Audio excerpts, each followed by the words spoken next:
ठटे वेझो सिंधु दरिया में ॿारनि खे बचाईंदे औरत फौत थी वई। ॻाढ़ो वेझो ॻोठ मोहम्मद अमीन जतवासिण मुस्मात हाजरा फौत थी वई। पुलिस मूजिब हाजरा सिंधु दरिया जे कप ते हुई त ओचितो ॿारड़ा पाणी में किरी पिया। ॿारनि खे बचाइण लाइ दरिया में घिड़ी त पाण ॿुॾी फौत थी वई। अफ़सोसनाक ख़बर अवां सां शेयर कई पिया। ठटे वेझो सिंधु दरिया में ॿारनि खे बचाईंदे औरत फौत थी वई। ॻाढ़ो वेझो ॻोठ मोहम्मद अमीन जतवासिण मुस्मात हाजरा फौत थी वई। पुलिस मूजिब हाजरा सिंधु दरिया जे कप ते हुई त ओचितो ॿारड़ा पाणी में किरी पिया। ॿारनि खे बचाइण लाइ दरिया में घिड़ी त पाण ॿुॾी फौत थी वई।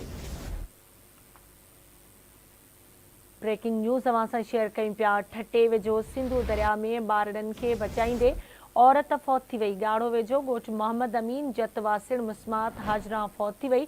पुलिस मूजिब हाजरा सिंधु दरिया जे कप ते हुई त ओचितो ॿारड़ा पाणी में किरी पिया। ॿारनि खे बचाइण लाइ दरिया में घिड़ी त पाण ॿुॾी फौत थी वई। तफ़सील मालूम कंदासीं आवाज़ जे रिपोर्टर रशीद जाखरो खां। जी रशीद, कहिड़ा तफ़सील आहिनि वाक़े जे हवाले सां आगाह कजो।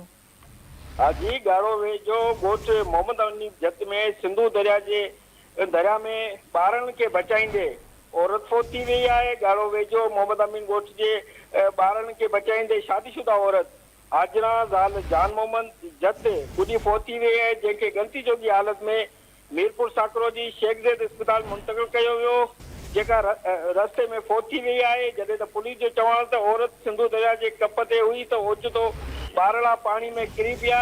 उन्हनि खे बचाईंदे औरत ॿुॾी वई, जेका अस्पताल में फौत थी वई आहे। जी ठीकु आहे, अवां जी महिरबानी रशीद अपडेट करण लाइ।